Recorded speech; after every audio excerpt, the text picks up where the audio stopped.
আমি যদি একবেলা না খেয়ে থাকি তাহলে সমাজকে আমার খাতি দেই? আমি কাজ করি, আমি খাই, আর আমার যা ভালো লাগে আমি তাই করি।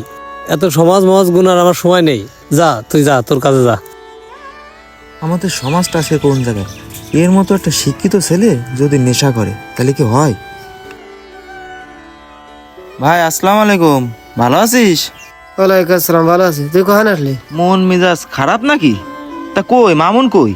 মামুনের খোঁজ খবর তো নিতে হবে না। ওই স্কুল থেকে গেল, স্কুল থেকে এসে গেছে কোনে আটা মাটা বাচ্চাছে। আর ওর খোঁজ খবর নিয়ে তোর লাভ কি? তুই যা কাপড় চোপড় পাল্টা। খোঁজ খবর নিতে পারবো না? কিরকম কথা করছিস? যা মামুন এটা কিনে আয়, ওর জন্য একটা প্যান্ট নিয়ে আইছি।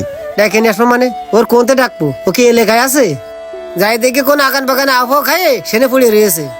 আউফাও জিনিস খেয়ে বাগানে পড়ে রয়েছে মানে কি কথা করছিস তুই? আবহাওয়া কি খায় তা জানি নি। আর ছেলে পেলের বা কি দৌড় দেবো? ওই যে রাসেল কি সমস্ত বেসতেছে সেই সমস্ত খায় বেড়াচ্ছে দেশের ওই বাগান কাটে।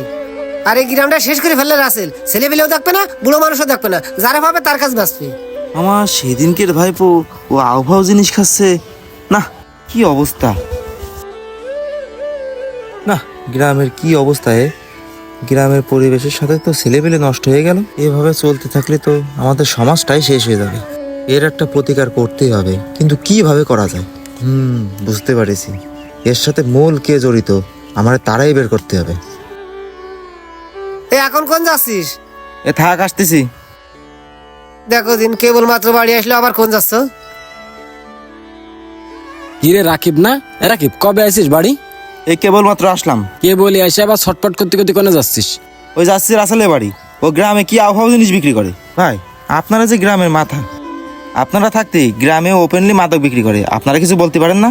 এখন ভাই আমরা কি করব ক? আমরা তো কম করতেছি নে। ওরে মাদক বেচার কারণে 1 মাসের ভিতরে ওরে আমি নিজে 3বার পুলিশে ধরাইছি।